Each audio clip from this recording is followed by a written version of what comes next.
Tawfiq, thank you, and thanks for your leadership. And it's an opportunity, I think, for all of us to reflect on the challenges that we face around the world. We see evil around us, but we see evil manifest itself in ways that we never dreamed that it would manifest itself. And it's our obligation not only to draw attention to this. Attention is important, but making sure we turn those words into action.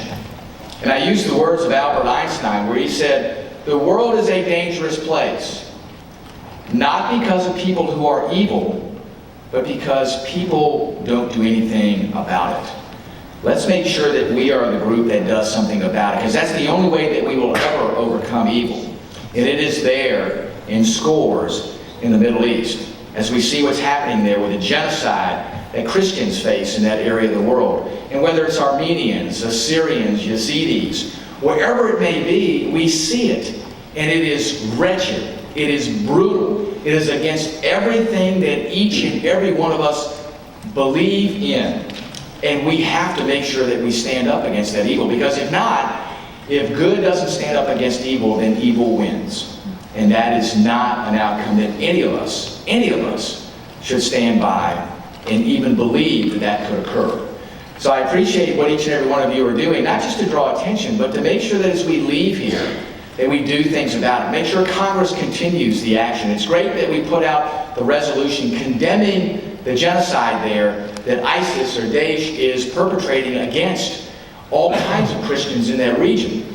But we have to do more. Congress not only has to take those words of conflict, but we have to make sure we pursue the effort to defeat and destroy ISIS, that root of evil there in the Middle East. Because if we don't, we know what happens. We know where things go from there. And folks, we are a long ways away from being successful there.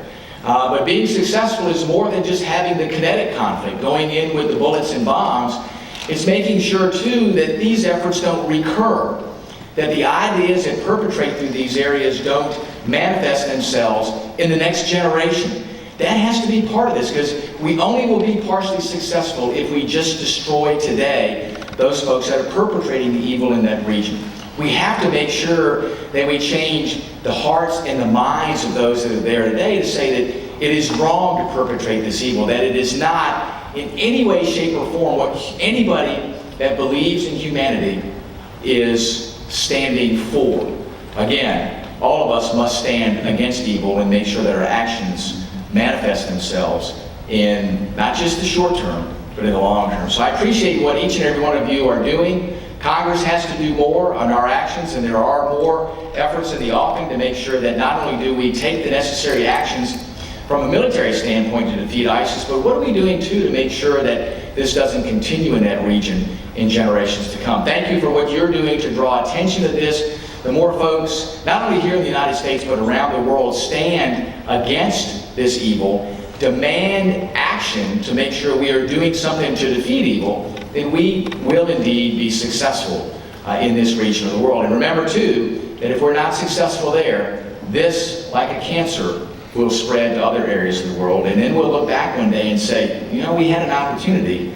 We just didn't do all the things necessary to make sure that we indeed defeat this evil and make sure that we see this Christian genocide stop. And then we can point to this time and say, you know, it's because people who are good stood up against evil.